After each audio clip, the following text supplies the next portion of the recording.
Occasion ఏదైనా location ఎక్కడైనా తెలుగువారి వేడుక అంటే ఆలివ్ మిఠాయి ఉండాల్సిందే. Hi hello welcome to Suman TV. నేను మీ రోషన్. సో సీజ్ ఫైర్ అని చెప్పేశారు. వితిన్ 3 అవర్స్లోనే మళ్ళీ పాకిస్తాను 2 నాలుగుల ధోరణి అనమాట. విరమణ ఉల్లంఘన రెండు ఒకేసారి జరిగాయి, ఒకే నైట్ జరిగాయి అనమాట. మళ్ళీ అటాక్ చేయడం జరిగిందనమాట. అసలు ఈ అటాక్ ఎందుకు చేయాల్సి వచ్చింది, అండ్ అక్కడ ప్రధానికి అక్కడ మిలిటరీకి అసలు ఒప్పందం కుదిరిందా లేదా, వాళ్ళ మధ్య ఫైర్ నడుస్తుందా, అసలు ఏం జరుగుతుంది? సో దీని మీద ప్రజెంట్ మనతో పాటు డిస్కస్ చేయడానికి లైవ్ కాల్లో కనెక్ట్ అవ్వడానికి సిద్ధంగా ఉన్నారు జేడి లక్ష్మీనారాయణ గారు. ఒకసారి ఆయనతో మాట్లాడదాం. జేడి గారు, చెప్పండి.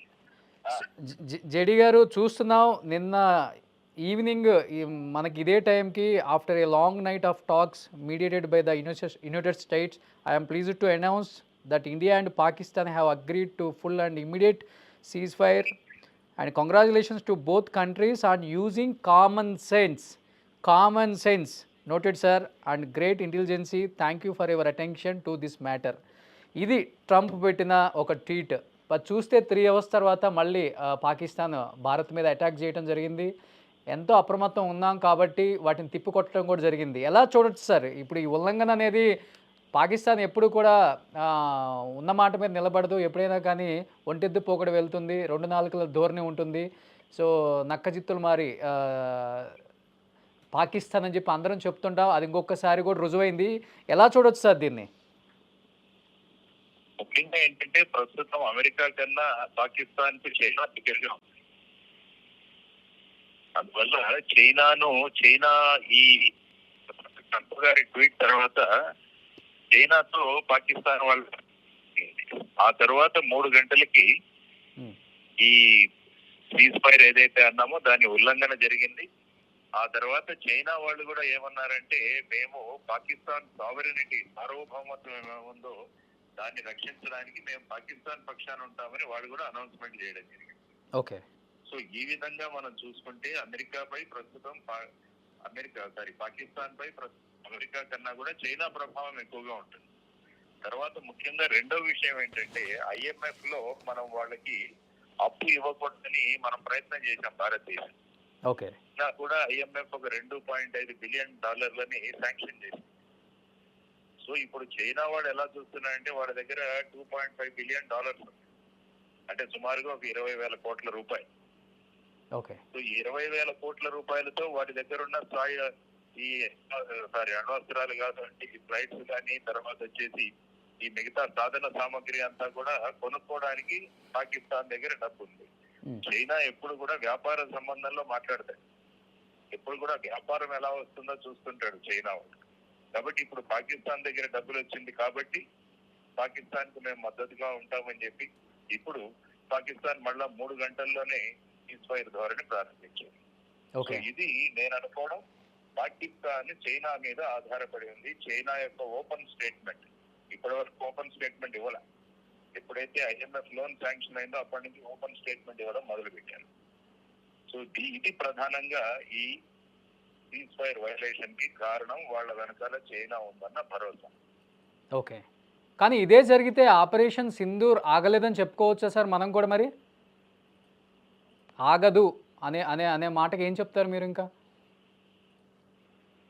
ఆగుతుంది, ఎందుకంటే భారతదేశం స్పష్టంగా చెప్పింది, రేపు మళ్ళా ఉదయం 12 గంటలకు డైరెక్ట్ రేట్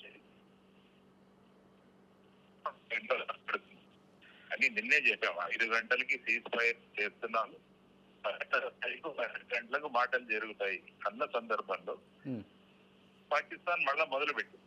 అవును, భారతదేశం స్పష్టం చేసింది, ఎక్కడెక్కడైతే పాకిస్తాన్ సీజ్ ఫైర్ వైలేషన్స్ చేస్తారో దాన్ని భారత్ ఎదుర్కొంటున్నారు. ఓకే.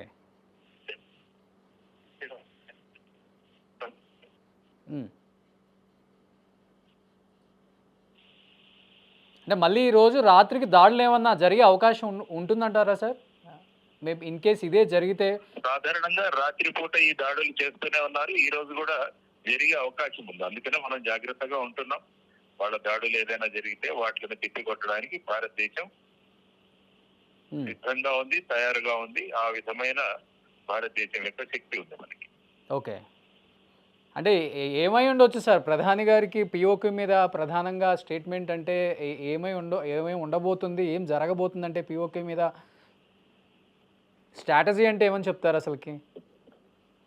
ప్రధానంగా ఈసారి సీజ్ ఫైర్ చర్చలు జరిగితే నా ఉద్దేశంలో ఉమ్, మనం జస్ట్ సీజ్ ఫైర్ గురించి కాదు, ఇందులో 4 డిమాండ్స్ ఉండాలని నేను నిన్న కూడా మాట్లాడాను. ఓకే. ఒక ట్వీట్ కూడా పెట్టాం పిఎంఓకి. అందులో ప్రధానమైన విషయం ఏంటంటే పాకిస్తాన్ భూభాగం నుంచి ఈ ఉగ్రవాదం అన్నది టోటల్ గా మట్టు పెట్టాలి అన్నది నెంబర్ 1 కండిషన్. దానితో పాటు ఇంటర్నేషనల్ టాస్క్ ఫోర్స్ ఒకటి ఏర్పాటు చేసి వారు మానిటర్ చేయాలి ఈ ఉగ్రవాదుల మీద చర్యలు. ఎందుకంటే పాకిస్తాన్ ప్రతిసారి మేము వాళ్ళని లేపేశాం, వీళ్ళని అరెస్ట్ చేశామని చెబుతుంటారు, కానీ అన్ని బూటకాలి. ఆ తర్వాత కొన్ని సంవత్సరాల తర్వాత మళ్ళా వాళ్ళు కనిపిస్తారు. అందువల్ల పాకిస్తాన్ భరోసా మీద, వారి చెప్పే మాటల మీద నమ్మకాలు లేకుండా ఒక ఇంటర్నేషనల్ మానిటరింగ్ ఫోర్స్ ఒకటి ఏర్పాటు చేసి అక్కడ ఉగ్రవాదం మీద పాకిస్తాన్ చర్యలు తీసుకుంటుందా లేదా అన్నది వాళ్ళు చేయాలి. రెండవ విషయం, భారతదేశానికి కావలసిన ఉగ్రవాదులు దావూద్ ఇబ్రాహిం, మౌలానా మసూద్ అజర్, హఫీజ్ సయ్యద్, లఖ్వీ, వీళ్ళందరినీ కూడా భారతదేశానికి అప్పచెప్పాలి పాకిస్తాన్. మూడవది, పాక్ ఆక్యుపైడ్ కాశ్మీర్ భారతదేశానికి రిటర్న్ చేయాలి. నాలుగవది, అణ్వస్త్రాలు ఏవైతే ఉన్నాయో పాకిస్తాన్ అణ్వస్త్రాల ప్రోటోకాల్లో నో ఫస్ట్ యూజ్ అన్నది మన ప్రోటోకాల్లో ఉంది. మనం ఎప్పుడు కూడా అణ్వస్త్రాలు ఉపయోగించాం. మొదటి పాకిస్తాన్ వాళ్ళు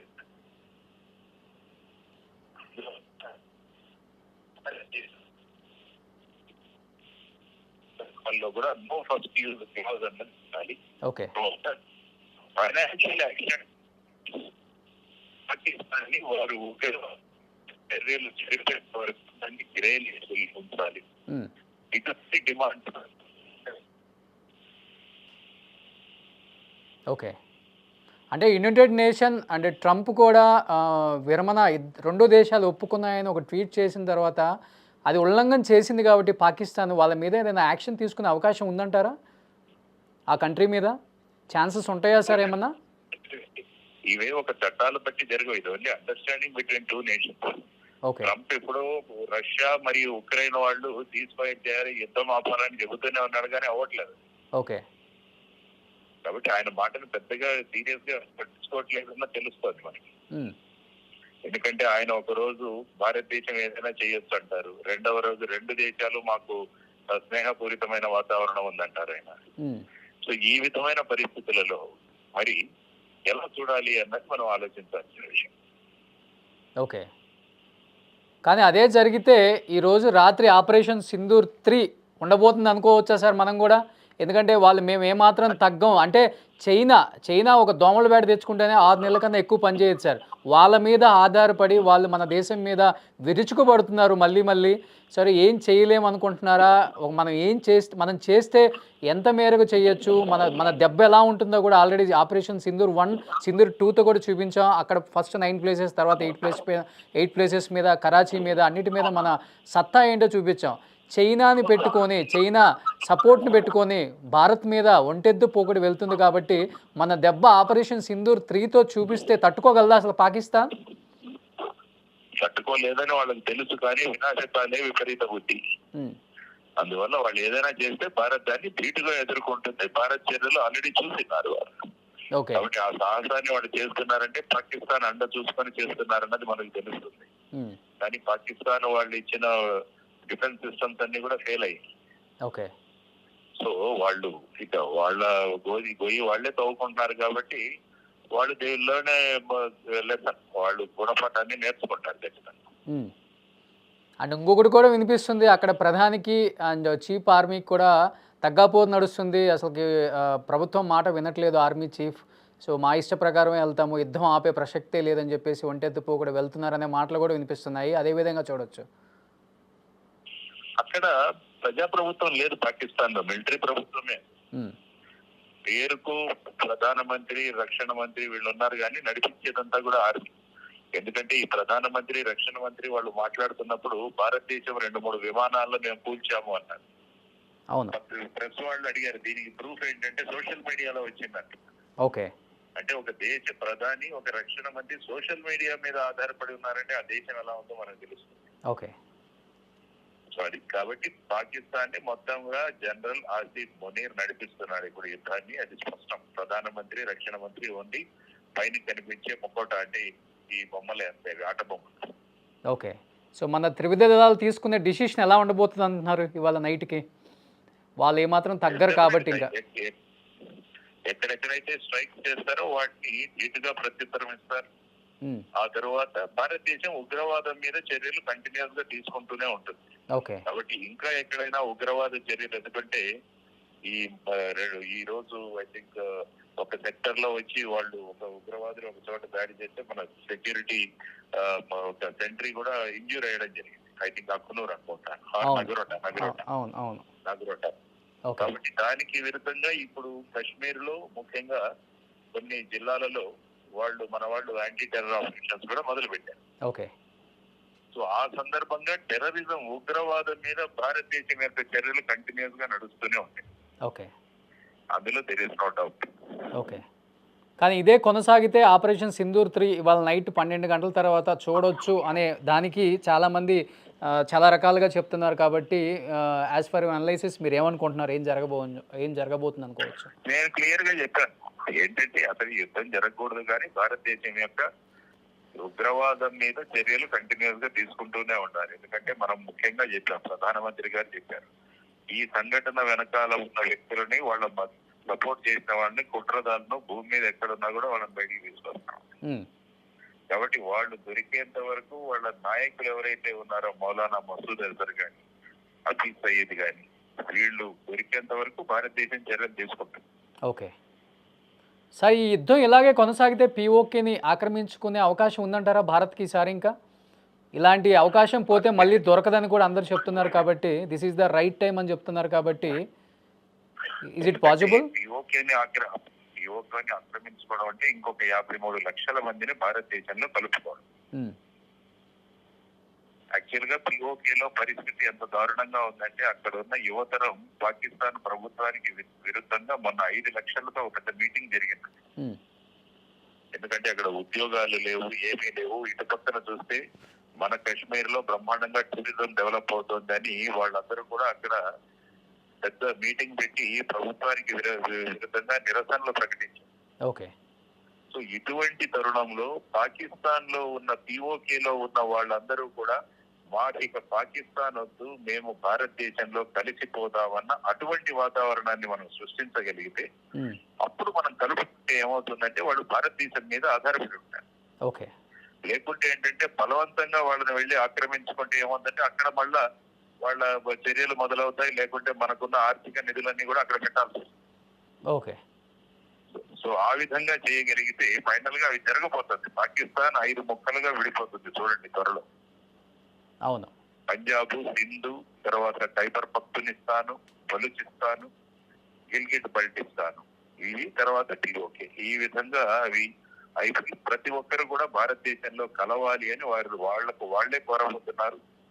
ఆ తర్వాత అప్పుడు భారతదేశం అనుకుంటున్న అఖండ భారత్ అన్న కాన్సెప్ట్ ఏదైతే ఉంటుందో అది నెరవేరుతుందండి. దానికోసం మన చర్యలు కంటిన్యూస్ గా ఉండాలి పాకిస్తాన్. ఓకే.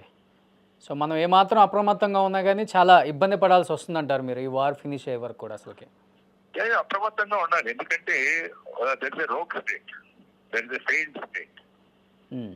ఒక టోటల్ గా ఫెయిల్ అయిన రాష్ట్రం అది, దేశం. కాబట్టి వాడు ఏదైనా చేస్తారు. కాబట్టి మనం మన జాగ్రత్తలో మనం ఉండాలి. Okay. Okay sir, thank you so much JD గారు. రైట్ అండి.